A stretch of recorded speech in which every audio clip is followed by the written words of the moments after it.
मुंह बंद कर रखा है, किसी की बोलने की हिम्मत नहीं होती। हम बोल रहे हैं, पता चले कल हमारे ऊपर मुकदमा हो जाएगा। 3 सरकार के नुमाइंदे हैं, वर्तमान डीएम भी हैं उसमें, जो वर्तमान अयोध्या के डीएम होंगे वो भी सदस्य होंगे। वो क्या कर रहे थे, वो क्यों नहीं इस पर ध्यान दे रहे थे? और सीसीटीवी का फुटेज डिलीट करना क्या छोटे कर्मचारी का काम है? आप धार्मिक मंदिरों में भी आप भेदभाव कर दिए। वीआईपी गेट बनना है, वीआईपी दर्शन बनना है, वीआईपी पास बनना है। वह सामान्य आदमी कैसे वह रामलला के दरबार का दर्शन करे? क्या आप लोगों ने कभी पूछा? सारे तीर्थों में सबसे पवित्र तीर्थ अयोध्या थी। यहाँ न तो पंडा परेशान करते थे, न किसी राहगीर को परेशानी होती थी, कभी कोई दिक्कत नहीं थी। अब यहाँ आप एक कदम चल जाएंगे तो आपको एक गिलास पानी नहीं मिलेगा। भाई आप हमेशा धर्म के नाम पर तो लड़ाई लड़ते हैं, और आज जब आपके धर्म पे सवाल खड़ा हो गया, पूरे विश्व में इसका जो है डंका पिटा गया कि राम मंदिर में चोरी हुई, क्या हिंदू धर्म इससे आहत नहीं हुआ?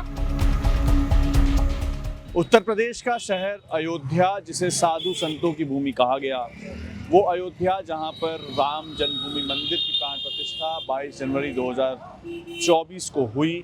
लेकिन जब प्राण प्रतिष्ठा हुई थी तब यहाँ के संत और महंत इस बात को लेकर आपत्ति जता रहे थे कि जो ट्रस्ट बना उसमें उन लोगों को शामिल क्यों नहीं किया गया जो यहाँ के महंत हैं, जो यहाँ के संत हैं। तो इस वीडियो में अब जबकि राम मंदिर में चढ़ावे की चोरी की जांच लगातार आगे बढ़ रही है, पुलिस हर दिन, एसआईटी हर दिन जांच कर रही है, कैश की बरामदगी हो रही है। अभी तक बताया गया कि 80 लाख रुपए कैश मिला है 8 आरोपियों के यहाँ से, और लगातार जांच हो रही है। तो इस वीडियो में हम बात ये करेंगे कि जो यहाँ के संत हैं, जो यहाँ के महंत हैं, जो चाहे हनुमानगढ़ी हो, चाहे जन्मभूमि मंदिर हो, चाहे सरयू का घाट हो, जो लोग वहाँ पर पूजा अर्चना कराने के लिए जिम्मेदार हैं, उनका इस चढ़ावे की चोरी पर क्या कहना है अयोध्या के संतों का, ये आप जानेंगे खबर गांव की इस रिपोर्ट में। आइए उन संतों से बात करते हैं। इन लोगों ने तो साधु संतों को मुंह बंद कर रखा है, किसी की बोलने की हिम्मत नहीं होती। हम बोल रहे हैं, पता चले कल हमारे ऊपर मुकदमा हो जाएगा।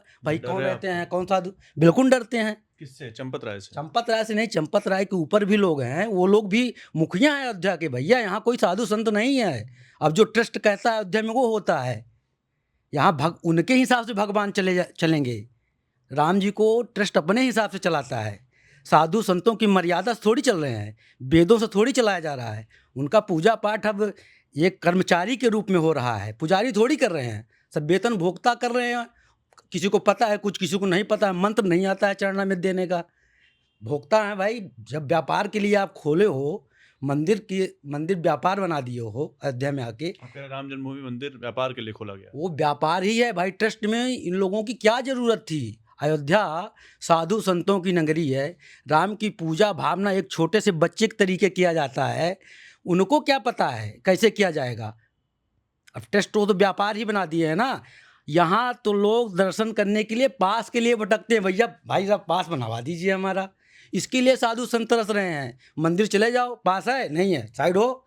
वीवीआईपी आ रहे हैं, बड़ी बड़ी गाड़ियाँ आ रही हैं, अयोध्या के लोग बाहर हैं, मर जा रहे हैं, बैरियर नहीं खुल रहा है। अयोध्या को तबाह कर दिया है। लूट तो इस तरीके से हुई है, चाहे रोड में हो, हर चीज़ में 40% कमीशन। बताइए, बिना आदेश से पत्ता नहीं हिल रहा है अयोध्या में। अयोध्या में संत परंपरा को ख़त्म कर दिए। अयोध्या में लाखों लोग आते थे परिक्रमा में, 10-10 लाख 20-20 लाख लोग। कोई भूखा नहीं मरता था, और कोई 1 रुपया किसी गेस्ट हाउस में नहीं देता था। सब रुकते थे, पेट भर के भोजन करते थे। आश्रमों में सब चले जाते थे। आज आ जाइए, आप जाइए किसी आश्रम में, आपको रुकने को मिल जाए तो बताइएगा। आपके पास जेब में पैसा नहीं होगा ना, कोई पानी नहीं पूछेगा अयोध्या में। ये स्थिति पैदा कर दी है। ये किसने पैदा किया? ये राम जन्मभूमि के जो ट्रस्ट बनाए हैं उन्होंने पैदा किया है। जो मंदिर के पुजारी हैं उन्होंने पैदा किया है। भाई साहब लोगों ने पैदा किया है। अयोध्या में तो संत रहते थे, यहाँ तो आओ भैया तुम कौन हो उनसे मतलब नहीं है। पहले भोजन करो, सोने की दिक्कत हो रही तो सो, आप जाइए। यहाँ दक्षिणा भी नहीं चाहिए। अयोध्या वो थी, सारे तीर्थों में सबसे पवित्र तीर्थ अयोध्या थी।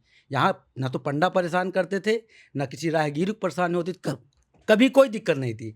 अब यहाँ आप एक कदम चल जाएंगे तो आपको एक गिलास पानी नहीं मिलेगा। सब गुजराती आके लूट रहे हैं। एक अयोध्या वासियों की दुकान नहीं है, मर रहे हैं। एक पेड़ नहीं बचे हैं। यहाँ से फैजाबाद तक चले जाइए, पके आम हो जाएंगे। तो भाई साहब लोग जी भर के लूटे हैं। और ये लूट यहाँ की नहीं है, ये तो प्यादे हैं। राजा वजीर तो कोई और है, कायदे से बैठे हैं। यहाँ से लेके दिल्ली तक खुल के लूट रहे हैं ज़बरदस्त। जितना गजनी नहीं लूटा होगा उससे ज़्यादा लूटे हैं। ये हिंदू धर्म को, सनातन को तार-तार कर दिए हैं अयोध्या को। अयोध्या के जितने लोग जेल गए, हम लोग जेल गए बताइए, पढ़ने आए थे अयोध्या में।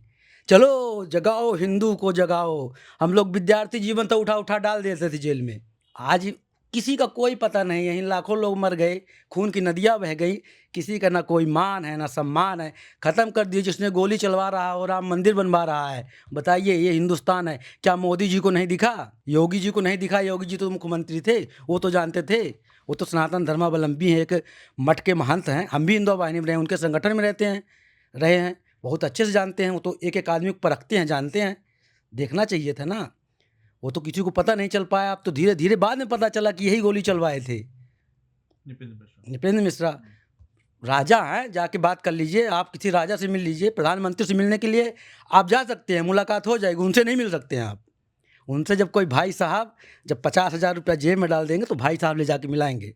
अरे मिल लीजिए। देखिए, योजना के तहत तो मैं नहीं कह सकता हूँ, लेकिन लापरवाही, अत्यधिक विश्वास कर लेना, विश्वास के साथ छलावा है। किसने विश्वास किया और किसने छला? ट्रस्ट के पदाधिकारियों ने विश्वास कर लिया और अत्यधिक विश्वास कर लिया, जिसके कारण उनका प्रमाद, उनकी जो है गैर जिम्मेदारी, ये बहुत जो है संवेदनशील प्रकरण है। ऐसे प्रकरण नहीं है कि किसी जो है कंपनी में, किसी सेठ के यहाँ, किसी लाला के यहाँ, किसी सोने चांदी के जेवरात के दुकान में चोरी हो गया हो, उसकी कर्मचारी को द्वारा चोरी हो गया। ये नहीं है। ये सनातन केंद्र के जो है केंद्र बिंदु के घर में चोरी हुआ, हमारे आराध्य के घर में चोरी हुआ है। तो निश्चित रूप से जो उस पे दायित्व पे थे, उन्होंने अपना दायित्व निर्वाह करने में चूक किए, जिसके कारण आज सनातनियों का आस्था मर्माहत हो रहा है। सनातनी व्यथित हो रहे हैं। सनातनी क्या समझे थे कि 22 जनवरी 2024 का जो क्षण था, जो पल था, वह भाव विभोर कर देने वाली पल था। सभी की आंखें खुशी में नम्न थी,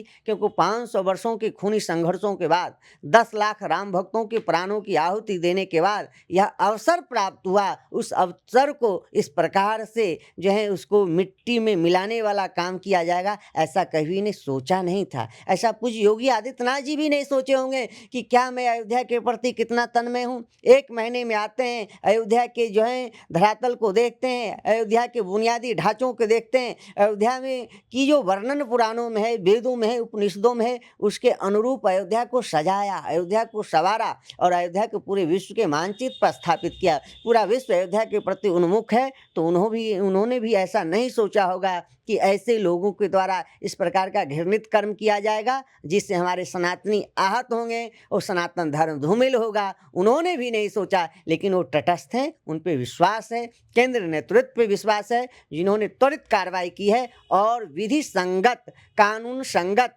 न्याय संगत कार्रवाई करके सनातनियों के आस्था पे जो कुठाराघात किया गया है, फिर उनके आस्था को जो है अडिग बनाया जाएगा। इन पर जांच नहीं होगी, ये आप लिख लीजिए। जो लोग कार्रवाई में चले गए, वो चले गए, मात्र एक अज्ञात है उसमें।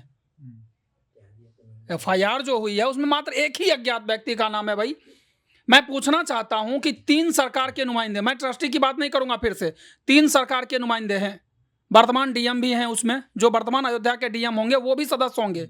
वो क्या कर रहे थे? वो क्यों नहीं इस पर ध्यान दे रहे थे? और CCTV का फुटेज डिलीट करना क्या छोटे कर्मचारी का काम है? उसकी इतनी हैसियत नहीं है कि CCTV का फुटेज जाकर डिलीट कर देगा। मतलब साफ है कि वो एक साजिश के तहत उसको कहा गया कि तुम इस समय निकलो, मैं इस जगह का CCTV फुटेज डिलीट करूंगा। CCTV का कौन है वहां पर रखबार जो देख रेख करता है? क्या वो गिरफ्तार हुआ? या जो जिसके अंदर वो शामिल था CCTV फुटेज, जो उसका देख रेख करता था, वो गिरफ्तार हुआ? वो नहीं होगा, क्योंकि उसके पीछे बड़े लोगों का हाथ होता है। और आज मान के चलिए आप विश्व हिंदू परिषद के वो सदस्य हैं, अभी बहुत बड़े ओहदे पर हैं, आज तक उन्होंने क्यों नहीं कहा कि इस पर कार्रवाई की जाए? सामने क्यों नहीं आए? भाई आप हमेशा धर्म के नाम पर तो लड़ाई लड़ते हैं, और आज जब आपके धर्म पे सवाल खड़ा हो गया, पूरे विश्व में इसका जो है डंका पिटा गया कि राम मंदिर में चोरी हुई, क्या हिंदू धर्म इससे आहत नहीं हुआ? क्या सनातनियों जो लोग इसमें चंदा दिया है, क्या उनको ठेस नहीं पहुंची? लेकिन फिर भी आज सारे दल मौन हैं। योगी आदित्यनाथ जी एक संत हैं, आज मुख्यमंत्री हैं लेकिन वो संत हमेशा रहेंगे, हमेशा मुख्यमंत्री नहीं रहेंगे। आजीवन वो मुख्यमंत्री नहीं रहेंगे लेकिन संत आजीवन रहेंगे, और यह सवाल और यह जो दर्द है उनके सीने में हमेशा दहकेगी कि मेरे सरकार में राम मंदिर में इतनी बड़ी चोरी हुई और हम हाथ पर हाथ धरे रह गए, कुछ नहीं कर पाए। वो नहीं कर पाएंगे। अगर ज़्यादा करेंगे तो उनके खिलाफ साजिशें होंगी और उनको मुख्यमंत्री पद से हटाने तक का जो है वो खेल शुरू हो जाता है। खैर, मैं उतने बड़े लेवल में नहीं जाऊंगा, लेकिन इस पर किसी को कुछ नहीं होने वाला है। ना चंपत राय जी को कुछ होगा और ना अन्य जो ट्रस्टी हैं उसमें किसी को कुछ होगा। चूंकि एफआईआर जो हुई है उसमें जो लोग जेल चले गए वो तो चले गए, मात्र एक अज्ञात है। दूसरा एफआईआर इसमें होना नहीं है, एक अज्ञात है, उसमें किसी को उठा के डाल देंगे। आज तक ऐसे ठीक है, चोरी हुई, पैसा का और फेर हुआ, इन लोगों का जो है आय व्यय का क्यों नहीं ब्यौरा लिया जा रहा है? आज ईडी की टीम कहाँ है? क्यों नहीं इन लोग की संपत्ति जांच कर रही है? क्यों नहीं इसका जांच हो रहा है संपत्ति का? भाई इतना पैसा आखिरकार इतना दिनों कम दिनों में कहां से आया तुम्हारे पास? ये भी तो होना चाहिए था ना। जांच का सिर्फ आपने, ठीक है, आप प्राथमिक जांच है, लेकिन अब तक इनकी संपत्तियां का जो है जांच तो होनी चाहिए। जब पैसा सब जगह ठिकाने लगा देंगे तब आप उसके घर पर ईडी भेजेंगे। चंपत राय जी जब चंपत हो लेंगे तब आप उसको खोजने के लिए जाएंगे। तो आपके इंतजार में बैठे रहेंगे कि आपके पुलिस फोर्स आएगी, हमको हथकड़ी लगा के जेल ले जाएंगे? वो तो गोल हो जाएंगे और फिर नहीं मिलेंगे, पुलिस छापेमारी करती रह जाएगी। नहीं, जब बात उठेगी तो दूर तक जाएगी। यह सही है कि जो काकभूसुंडी दिया गया उसको निश्चित ही भगवान श्री राम लला के चरणों में रखना चाहिए था, रामलला के दरबार में रखना चाहिए था, क्योंकि जिस महिला ने दिया वो इस श्रद्धा से दिया कि भगवान हमारे रामलला काग से खेलते थे। और रसखान ने भी इस पर बहुत ही सुंदर कहा है, खेलत खात फिरे अंगना, पग पैजनी बाजत पीर कछोटी, वाछ बिको रस खान बिलोकत, भारत काम कला नित कोटि, काग को भाग बड़ो सजनी, हरि हाथ सो ले गयो माखन रोटी। लेकिन इतने लोग दान दे रहे थे, इतने प्रकार के सब आ रहे थे, कोई वस्तु यहाँ रख गई, कोई वस्तु वहाँ रख गई। चांदी की ईंट की बात है तो मैं पुख्ते रूप से इसको नहीं जानता, लेकिन जो बातें छन कराई वो ये कि कहीं ना कहीं जमा हुआ। लेकिन ईंट किस उद्देश्य से दिया गया, उस उद्देश्य में उसका विनियोग होना चाहिए था। लेकिन चंपत राय जी की अपनी एक योजना थी और स्वतंत्र नहीं थे वो, उसके साथ एक आईएएस आ गए और आईएएसों का दिमाग अपने ढंग का अलग चलता है। मंदिर निर्माण के लिए जिन लोगों ने संघर्ष किया, जो ट्रस्ट बनी, जो कमेटी बनी, उसके ऊपर से एक व्यक्ति आ गया मंदिर निर्माण समिति का अध्यक्ष बनकर। फिर वो चाहे जो अपना चले, तो जो भी पदाधिकारी हैं सब अपना अपना चलाना चाहते हैं, तो उनके हिसाब से कुछ काम होने लगा। नृपेंद्र मिश्रा की बात कर, जी बिल्कुल खुलम खुला कर रहा हूँ नृपेंद्र मिश्रा की। और अभी जो हाल फिलहाल उनके बयान आ रहा है और बयान के बाद जो मीडिया में आपके यहाँ से छनकर बात आ रही है, वो ऐसा लग रहा है कि राम जन्मभूमि में सीईओ बैठा दिया जाएगा तो बहुत अच्छा रहेगा। क्या वेंकटेश में बालाजी का पता नहीं है लोगों को? जहाँ चढ़ावा हो रहा है वो कहाँ आ रहा है, कहाँ जा रहा है? इस्लाम की वृद्धि के लिए, ईसाई मिशनरियों की वृद्धि के लिए वहाँ काम हो रहा है हिंदुओं के चढ़ावे से। तो राम मंदिर को किसी भी प्रकार से सरकारीकरण तो हम लोग होने नहीं देंगे, ये दूर की सोच है। और ये सोच उन्हीं, जैसे राम जन्मभूमि का निर्माण पूरा हुआ तैसे ही ये चंदा, जैसे ही चढ़ावा, इस प्रकार की चोरी, इस प्रकार के गमन, इस प्रकार की चीज़ें कैसे उभर कर आने लगी? ये काम तो पहले से हो रहा था, लोगों को नज़र रखना चाहिए था, नहीं हो पाया। और ट्रस्ट अपने स्तर पर जब बात सामने आई, जिसको आप 5-6 जून कह रहे हैं, 8 जून 7 जून मान लीजिए, जब ये बातें आ रही हैं तो जैसे संज्ञान में आया, पहले चंपत राय ने कहा कि ऑडिट चल रहा था, चोरी की कोई बात पता नहीं चली। हाँ, यही बात कहकर तो फंस गए वो। लेकिन उन्होंने सोचा कि अंदर की बातें हिंदू जनमानस के सामने सीधा सीधा इस प्रकार की बातें आएगी तो लोगों का भावना ज़्यादा पीड़ित होगी। क्योंकि राम जन्मभूमि एक बहुत बड़ा विषय है, तो शुरू में ही आकर उन्होंने ऐसा कह दिया कि ऑडिट चल रही थी, जैसा वहाँ प्रायः चला करता है। लेकिन सर्वाधिक दोष वहाँ पर बैंक कर्मी थे, क्योंकि बैंक कर्मी नियुक्त ही इसलिए हुए हैं वहाँ नित्य जाना, वहाँ से पैसा लेकर आना।